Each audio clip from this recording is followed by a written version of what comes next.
That evening, Lana Porter, 36 years old, owner of a small flower shop in a quiet neighborhood, felt truly fortunate. Lana's garden was the place where she poured all her love and memories of her parents into each bouquet.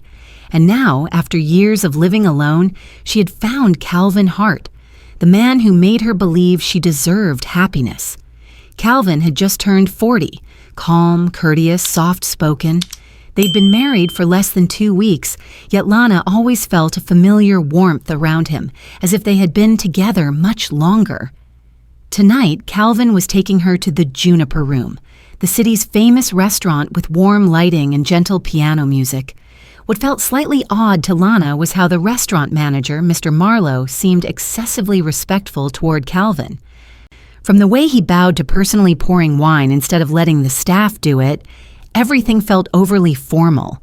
Lana only smiled, assuming Calvin was probably a regular. Just as they began their main course, Calvin's phone rang. He glanced at the screen, his expression tightening for a split second before he hid it behind a reassuring smile.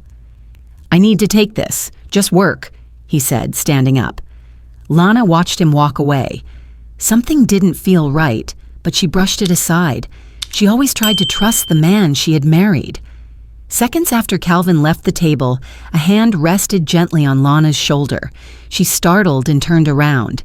Mrs. Edith Hawthorne, an old regular at the flower shop who often stopped by for small bouquets of daisies for her living room, was standing there. But tonight, she looked completely different. Her face was pale, her hand trembling. She still carried the familiar scent of herbs, but her eyes were filled with panic. "Mrs. Edith? Are you all right?" Lana asked. Without answering, the older woman shoved a small bundle of money into Lana's hand. Her voice shook, but her words were unmistakably clear. "You need to run.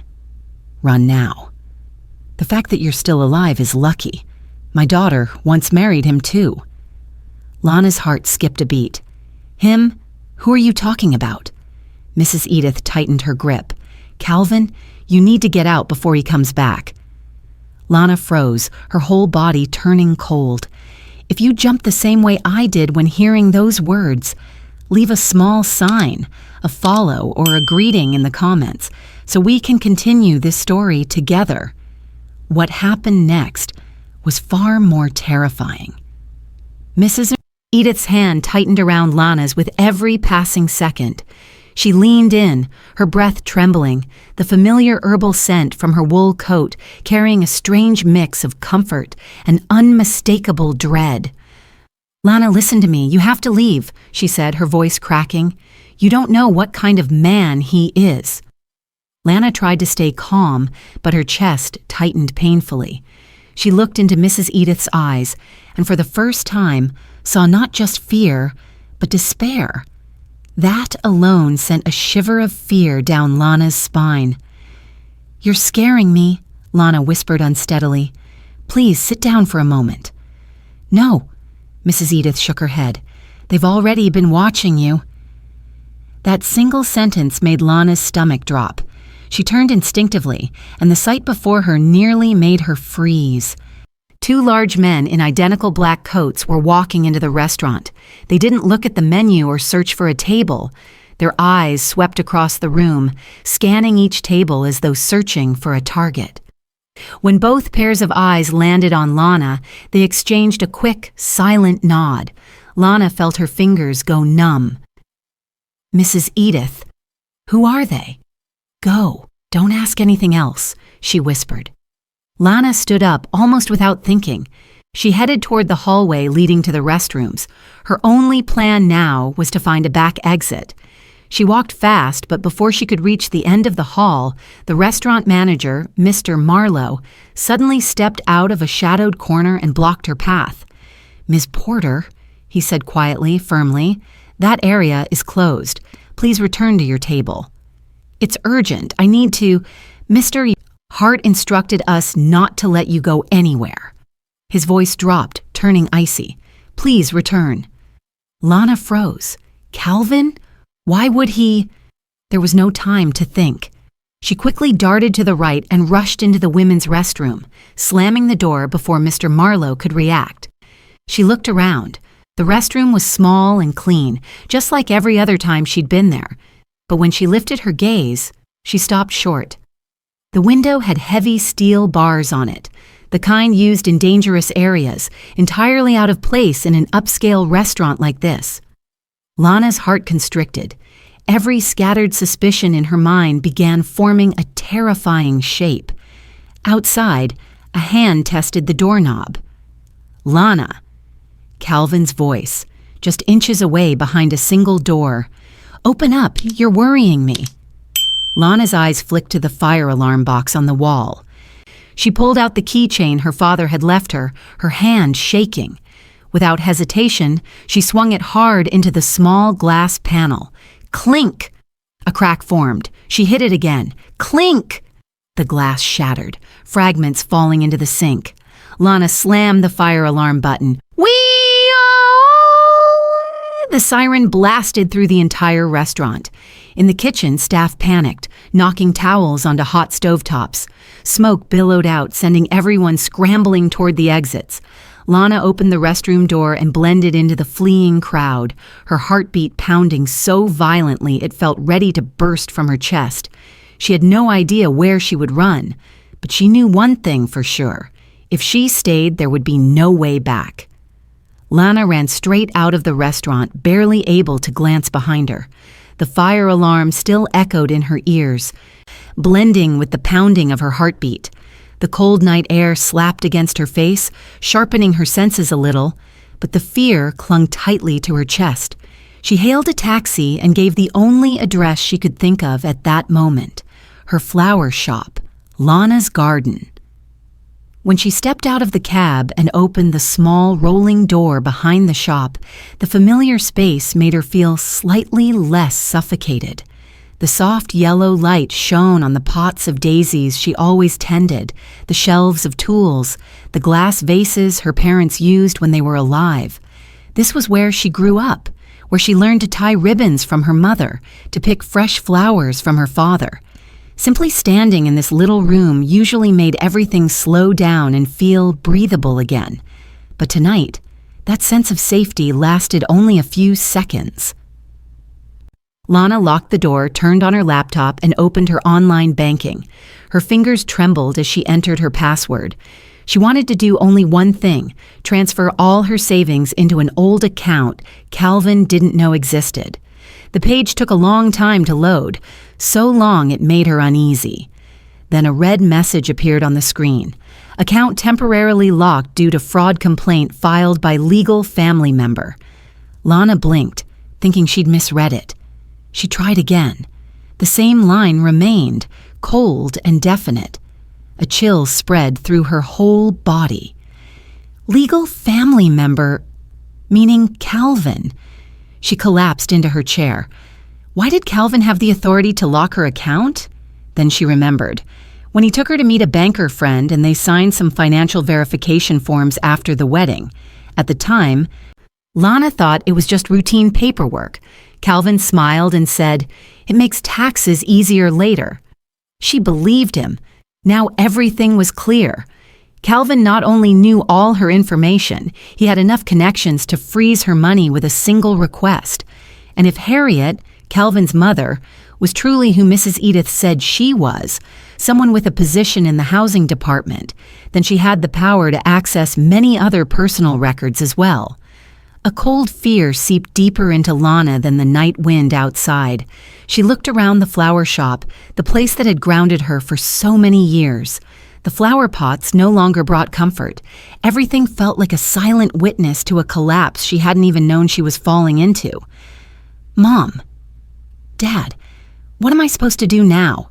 Her voice cracked into a whisper. Cars passing outside. Wind slipping through the gaps in the door.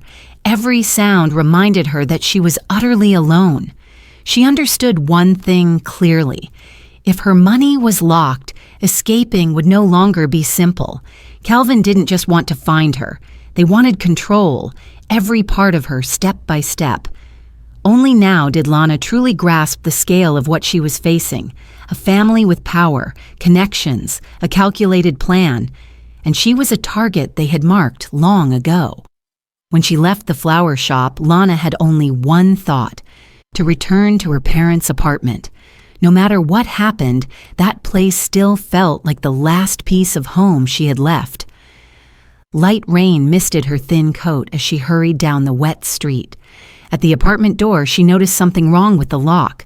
She slid her key in, but it stopped halfway, blocked by something solid. She tried pushing harder, then angling it in a different direction. Nothing worked. Someone must have stuffed something in the lock, Lana muttered, her heartbeat quickening with dread. She knocked on the door, softly at first, then harder. A few seconds later, the door cracked open. A woman in her 50s with her hair in a bun and wearing a worn housecoat stared at her with irritation. "Who are you? Why are you banging on the door?" Lana froze. This was her home. The apartment was where her parents left her. "I'm sorry, but this is my place." The woman frowned. "No, I'm renting this apartment from Harriet Hart, with a proper contract. I don't know who you are." Before Lana could respond, footsteps echoed from the stairs. Calvin and Harriet appeared, both calm, as if expecting this. Calvin stepped forward. "Lana, what are you doing here? You're worrying everyone." Harriet stood beside him, composed and elegant, with the poised look of someone used to handling serious matters. She glanced around, making sure the neighbors peeking from their doors could hear. "Miss Porter," Harriet said gently, still with unmistakable authority, "you caused a scene at the restaurant today, and now here as well. We tried to help you when you were struggling financially. You sold this apartment to me yourself, to pay your debts." Lana burst out, "I didn't sell it. I never—" "Did you forget?" Harriet nodded slightly at Calvin. Calvin opened his briefcase and pulled out a neat stack of documents. He flipped to the last page and held it out. Lana looked down. Her signature. Clear, familiar. Exactly like every time she signed flower shop receipts. Something snapped inside her mind. She remembered that night. Calvin made honey tea and put on her favorite movie. He sat beside her, smiling softly, handing her a folder. "Just some post-wedding paperwork. I marked the spots. Sign here and I'll submit everything tomorrow." She signed while watching the movie, never imagining she was signing over her parents' apartment. Lana stepped back, her lips trembling. "You tricked me." Harriet sighed the way someone might sigh at a panicked child. "No one tricked you. Everything is documented properly. You should rest, Lana. Everyone here knows I've followed the law." 2 or 3 neighbors nodded from their doorways. "Mrs. Harriet is a good woman. Poor Lana must be stressed." Each whisper stabbed into Lana like tiny needles. She felt surrounded by strangers, while the woman taking her home became the one everyone trusted. Unable to bear another second, Lana turned and ran down the stairs. The rain poured harder as she burst onto the street. Cold water soaked her hair, her clothes, her skin. The lights and buildings blurred together. She ran without knowing where she was going, only knowing one thing. She had lost everything. Her home, her money, her reputation, the trust of those around her. And worst of all, she had lost the last piece of her parents' legacy. "Dwai jai la bandich tieng an mai ching jak, jai ju, jung nangu fap, kong them kong bot noi dung." The rain hadn't stopped by the time Lana found a cheap hostel hidden behind an old market. The flickering sign buzzed weakly, and the hallway smelled of damp, moldy air. The owner asked only one question: "Cash?" before handing her a key to a room on the 3rd floor. The room was so small that placing the metal bed and an old cabinet nearly filled it entirely. The sheets were slightly damp. The window rattled from the wind, and down on the street below, drunk men argued endlessly. Lana sat on the edge of the bed, feeling the cold seeping through the thin mattress into her limbs. She buried her face in her hands. The entire day, from the moment Mrs. Edith appeared at the restaurant to the scene of Harriet presenting papers in front of the neighbors, played like a fast-forwarded film cutting against her mind. She no longer had anything to hold on to. No home, no money, no place left to return to. In that heavy silence, Lana remembered the look in Mrs. Edith's eyes, fearful, but full of compassion. She unlocked her phone. Her hands were cold and shaking, yet she dialed the number correctly on the first try. "Lana?" Mrs. Edith's voice came after a few rings, soft and raspy. I don't know what to do anymore." Lana broke down, unable to hold back her tears. "Where are you? Tell me." Just a few simple words, but they pulled her away from the edge. About 40 minutes later, there was a soft knock on the door. Lana opened it. Mrs. Edith stood there in her worn wool coat. Her face looked tired, but her eyes were warm, like a mother waiting for her child to return late at night. Without a word, she stepped forward and wrapped Lana in a tight embrace. It was gentle, careful, yet strong enough to drive away the cold of the entire room. "You're not alone," she said, patting Lana's back lightly. "Old folks like me. Sometimes all we have is experience, but sometimes experience is worth more than anything." Her words tightened something in Lana's chest. When everyone else had turned their backs on her, it was an older woman, someone who used to buy flowers during the holidays, who came to her defense and protected her. Gratitude washed over Lana more deeply than she expected. In the cramped room, Mrs. Edith told her about Mira, her daughter. Mira loved the color orange, loved dahlias, and always tied her hair slightly to one side. She was bright, friendly, and cheerful, and she always brought flowers to her mother every weekend. Those memories made Mrs. Edith's eyes glow with both warmth and pain. "Calvin showed up just like he did with you," she said slowly. "Polite, refined, a good listener. My girl trusted him and gave him her heart. By the time I realized something was wrong, it was too late." She told Lana about the promises of a new apartment, the papers that were just procedures, and the day Mira never returned after a beach trip with Calvin. The police closed the case with 2 words: accidental drowning. But Mrs. Edith had always known something wasn't right. "Harriet, she doesn't just have power," Edith said, eyes lowered. "She uses that power to hide things. Calvin handles the surface. Everything else, Harriet arranges it." Lana sat still, absorbing every word. She realized she wasn't much different from Mira. Calvin's gentleness hadn't been love. It was bait. And if not for that night at the restaurant, she might have met the same fate as Mira. The thought made Lana turn to Mrs. Edith. "Thank you, truly." The older woman smiled faintly and placed a hand over Lana's. "You're young. You still have a chance. And you're not alone. People like me, we still know right from wrong, and we won't let evil do whatever it wants." In that musty little room for the first time that day, Lana felt a flicker of hope, small but strong enough to help her stand up to what was coming. After a long night in the hostel, Lana barely slept.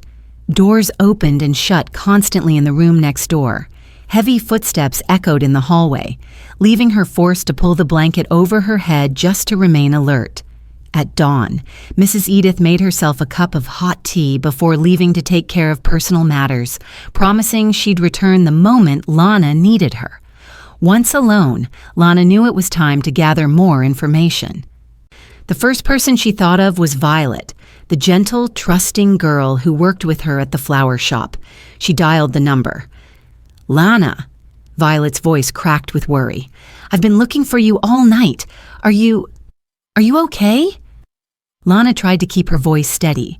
"I'm fine. I need to see you as soon as possible, at the park behind the market."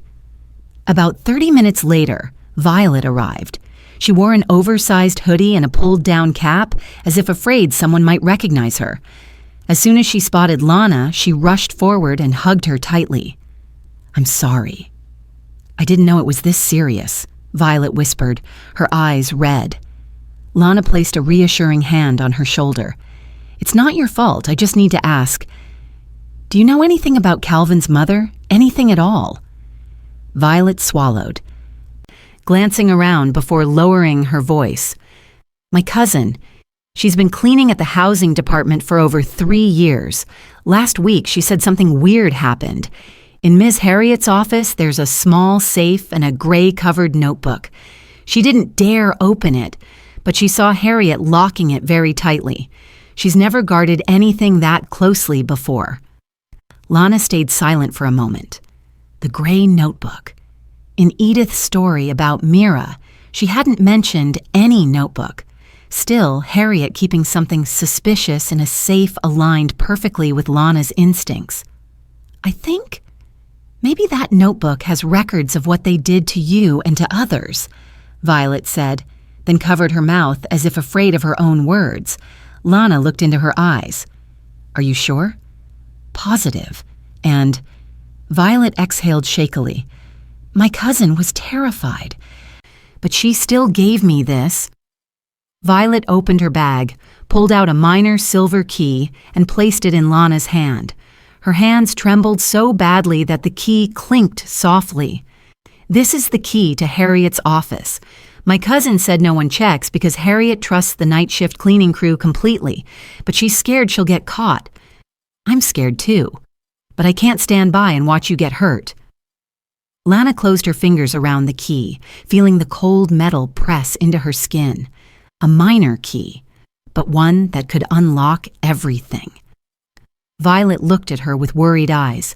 "Lana, please be careful. Harriet isn't someone you can fight easily. My cousin said she can make someone lose their home with just a signature." Lana drew a deep breath. She already knew that. She had lived it. But now, she wasn't running anymore. "Thank you." "Violet."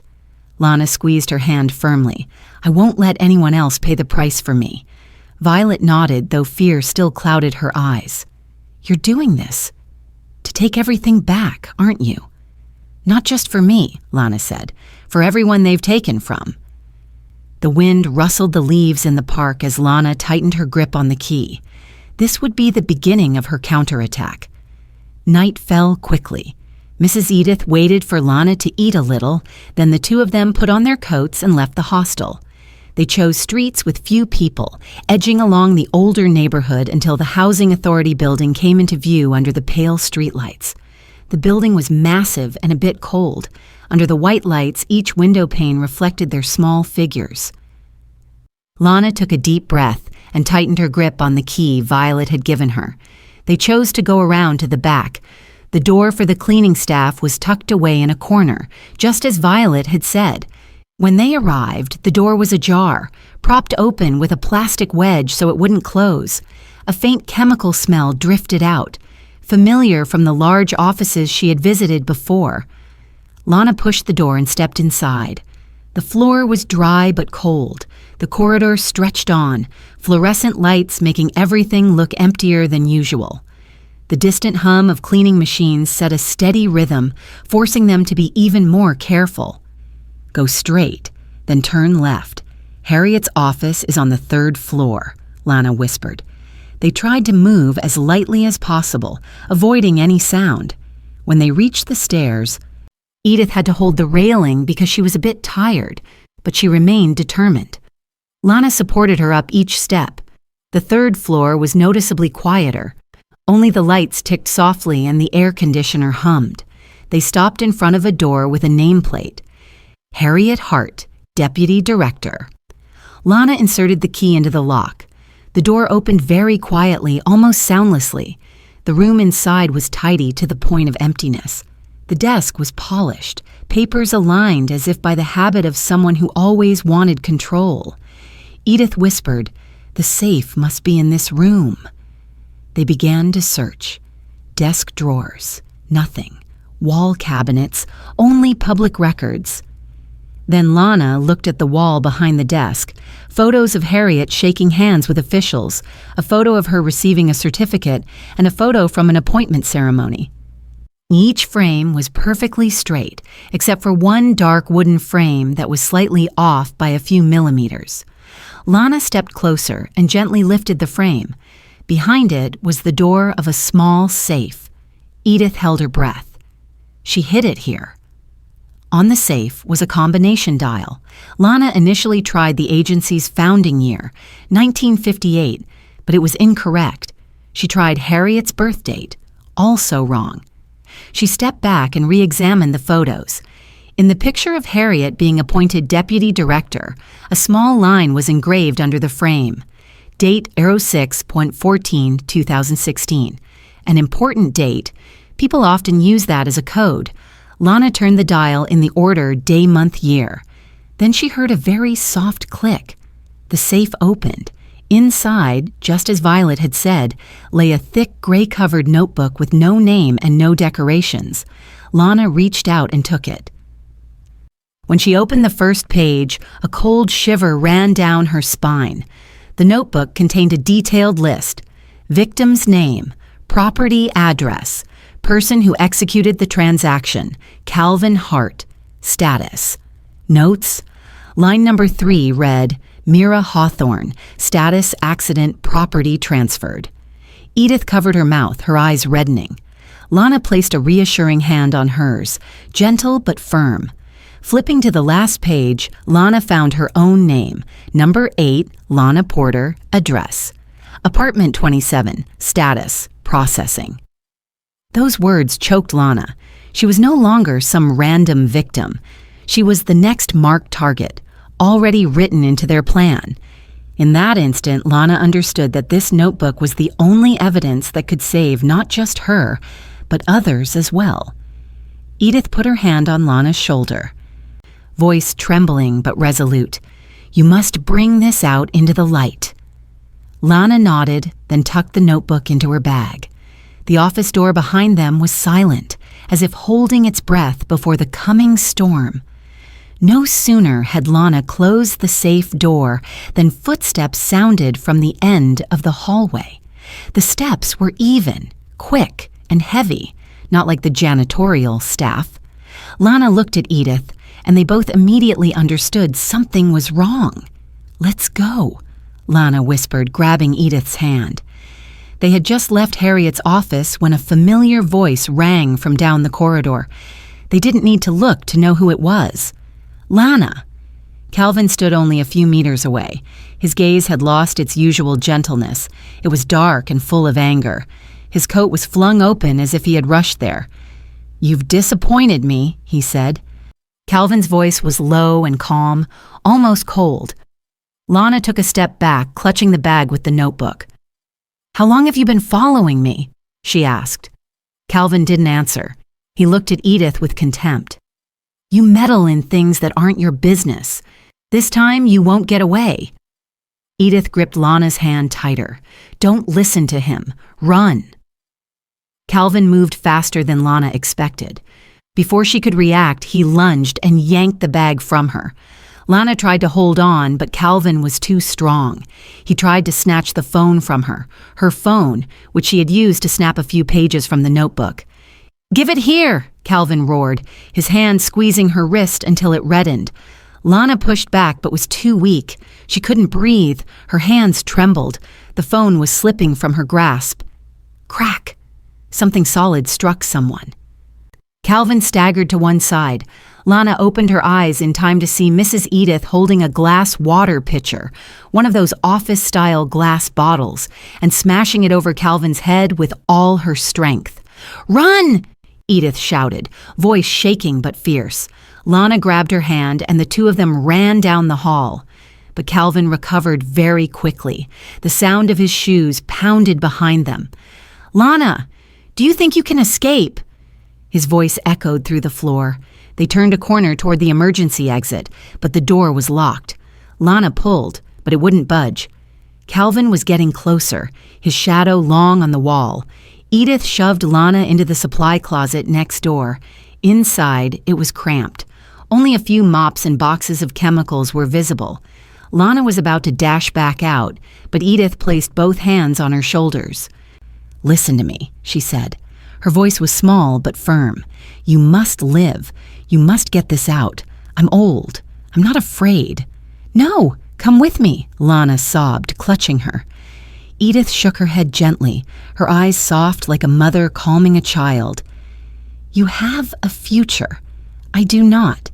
You will go on for Mira, for all of them." Before Lana could react, Edith pushed her into the supply room, closed the door, and turned the key on the outside. "Mrs. Edith!"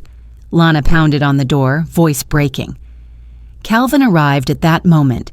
She heard Mrs. Edith speak very calmly. "Calvin, stop. Don't push this any further." "You think I'll let the two of you live?" he snarled. Lana heard something topple, followed by a brief struggle, and then a silence so terrifying that it filled the space. She was trapped inside, tears falling in steady drops, powerless, aching, and knowing that the woman who had just stood in front of her was fragile in body, but possessed a heart stronger than anyone she'd ever met. The compassion of the elderly, Lana remembered Edith's words, is sometimes the only thing that keeps us standing. She pressed her forehead to the cold door. "I promise, I will not let your sacrifice be in vain." Outside, Calvin's footsteps receded, leaving a heavy silence. Lana knew. It was her turn now to carry on the rest of the work. Lana had no idea how long she'd been sitting in the supply closet. All she heard was the air conditioner and her own ragged breathing. Each second dragged on like lead. She kept staring at the thin line of light under the door, hoping someone would pass by. After more than half an hour, she heard the sound of a cleaning cart being pushed. A young woman's voice called out, "Huh, why is this supply room locked from the outside? Someone in there?" Lana jumped up and tapped lightly on the door. I'm stuck. Please help me open it." Keys jingled. The door swung open and a cleaning staff worker stared at Lana, confused. "Goodness, how did you even get in there?" Lana didn't explain. She only whispered, "Please, don't ask anything right now. Thank you." She rushed down the stairs, her heartbeat still unstable.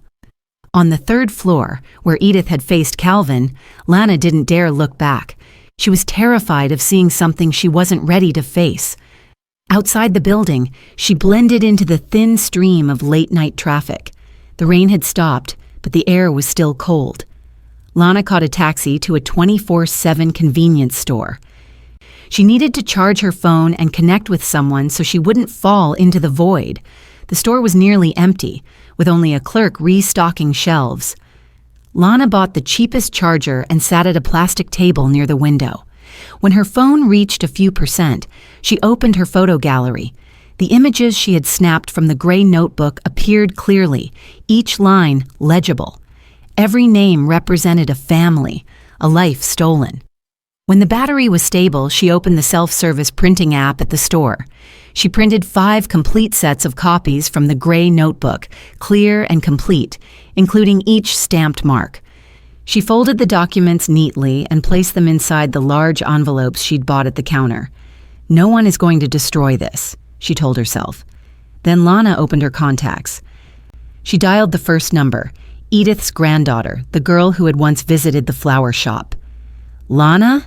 the girl answered, groggy with sleep. Lana's throat tightened, but she kept her voice steady. "Something may have happened to Mrs. Edith. Can you help me contact Mira's relatives and the others on this list? Don't ask anything yet. I'll explain later." Hearing Lana's serious tone, the girl agreed immediately. "Yes, I'll do it now." After hanging up, Lana sent messages to 2 other victims Edith had known, along with a short line. "They did to me what they did to your loved one. I have proof. Meet me tomorrow morning. This is big." Within minutes, replies came. One wrote, "We've been waiting for this day for so long." Another, "You're not alone." Seeing those messages, Lana felt as if someone were gently holding her hand, steadying her. Hours earlier, she'd been running through the rain, misunderstood, stripped of everything. Now, at least she wasn't alone. She packed all the copies into her backpack and zipped it securely. She knew tomorrow would be the decisive day, a day when she wouldn't just defend herself, but bring justice to those who had lost far more than she had. Lana stood and left the convenience store. The air was still cold, but inside her, a strange calm was beginning to form. Thanks to Edith, thanks to Mira, and thanks to the people who were willing to stand with her. Now was the moment she stepped out of fear and toward the truth. The next morning, Lana and several victims' families gathered at the park near City Hall. Everyone wore expressions of tension but determination. Each person carried a copy of the gray notebook pages Lana had printed the night before. The sky was slightly gray, no sun, but no rain, just enough to keep everyone steady. The city's Community Contribution Award ceremony was taking place in the Grand Hall right in front of them. A massive banner hung in the center of the lobby, clearly displaying this year's honoree, Harriet Hart, Deputy Director of the Housing Authority. Lana looked at the name, her heart tightening. If not for Edith and Mira, she might have been among the smiling, applauding audience today. People streamed into the hall, officials, press, residents. Lana and the small group stood near the entrance, waiting for the right moment. When the ceremony began, Harriet appeared in an elegant teal dress. The audience rose to applaud. She smiled, full of confidence, as though nothing in the world could touch her. Lana swallowed down her trembling. She tightened her grip on the papers, took a deep breath, and stepped into the hall. Immediately, 2 security guards approached. "Sorry, ma'am, this event is invitation only." "I have something important to say." Lana kept her voice calm. "No entry without an invitation.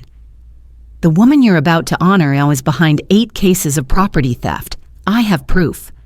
Lana held up the envelope. The guards exchanged glances, still blocking her. A voice rose from the middle rows. "Let her in." Everyone turned. An older man stood up, his face worn from sleepless nights. He held up an old photograph. "My father, he's number 4 in that book. Let her speak." The entire hall stirred. All eyes turned toward the guards. Under the mounting pressure, they stepped aside and let Lana through. Harriet stood on the stage, her face paling for a moment before she regained her smile. "Miss Porter, this is not the place. You don't get to silence me anymore." Lana stepped forward, voice steady. She opened the envelope and pulled out the pages. "This is the gray notebook from the safe in your office. 8 victims, 8 people whose homes, assets, and lives were taken by you and your son." A woman in the audience burst into tears, holding up a photo of her son. Another older man stood, his hand shaking but his voice firm. "We've been waiting for justice for years." Harriet began losing her composure. She stepped down, her voice rising. "These are forged documents. She's making things up to... These pages have your signature, the seals of your office, and your son's name, Calvin Hart, on every single transaction." Lana handed the copies to a nearby reporter. Cameras immediately began flashing. Others in the hall pulled out their phones to record the event. Then something Lana never expected happened. One by one, families stood up. One held a husband's photo, another held a wife's, someone held a death certificate. Crying blended with shouting. Not chaos, just too much truth that had been buried too long. The hall erupted with outrage. Harriet backed away, her face completely drained of color. She had lost all control. Lana watched it all, her hands still shaking, but her eyes steadier than ever. This was no longer just her battle. It was a reckoning for everyone who had been crushed, deceived, erased, and she had just opened the first door for them. The atmosphere in the hall descended into chaos as photos and copies of the gray notebook circulated from hand to hand. Whispers, sobs, and pointed questions rained down on Harriet from every direction. No one could maintain the formal calm of the ceremony anymore. While she was still attempting to explain, 2 police officers, present to provide security for the event, stepped up onto the stage. One spoke in a firm, clear voice. "Ms. Harriet Hart, we have received multiple serious allegations and have reviewed the documents provided by the families. For the purpose of the investigation, please come with us."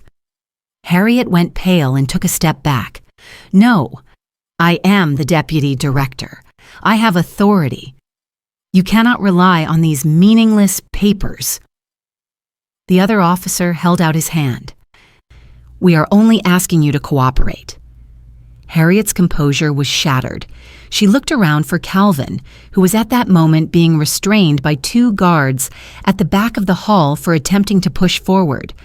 When Calvin saw his mother being led away, he thrashed and shouted, "Let me go, you don't understand, this is a conspiracy." But nobody believed him anymore. A group of people, relatives of the victims, stood in front of him, preventing him from getting any closer to Lana. A man pointed straight at Calvin, his face full of bitter pain. "You took my father's house. Now it's your turn to pay." The police moved forward and handcuffed Calvin. He looked at Lana with a mixture of anger and disbelief, as if he could not fathom being exposed in public. Harriet, meanwhile, was completely different. She no longer presented the composed, immaculate image she always kept. Her perfectly coiffed hair had fallen loose, and her steps wavered. For the first time, she was unable to control the situation. "You people, you don't know what you're doing," Harriet stammered, her voice weakening. A woman who had lost her home because of Harriet stood nearby and spoke softly but with weight. "We do know. We know all too well." Harriet bowed her head. She said nothing further. As Calvin and Harriet were led away, sparse applause rose, not from joy, but from the relief after a long period of oppression. A few people wept because at last their pain had been heard. A reporter approached Lana. "Miss Porter, do you have anything to say?"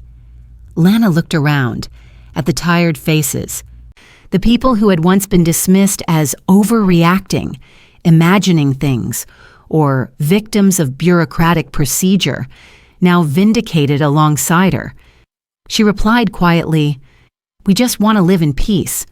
No one deserves to have everything taken from them just because someone else has more power. Today, the truth spoke for us." An older man approached and placed a hand on her shoulder, his eyes red but kind. "Thank you, child. Without you, we wouldn't have known where to find justice." Lana smiled faintly, her heart full of feeling. She was not a hero. She was simply someone pushed to the edge and forced to stand up. But most importantly, she had finally been vindicated, and the truth had prevailed. After that chaotic, emotional ceremony, Lana was nearly exhausted. But the next morning, waking in the small room Edith had taken her to, she knew there was one thing she had to do first. She went back to Lana's garden. The wooden sign above the door was still there, slightly faded from the rain, but the name Lana stood out as brightly as ever. When she pushed the door open, the familiar scent of flowers flooded in, gentle, warm, and full of memory. Her old employer, Mr. Randall, was trimming carnations. He froze when he saw Lana and put down his shears.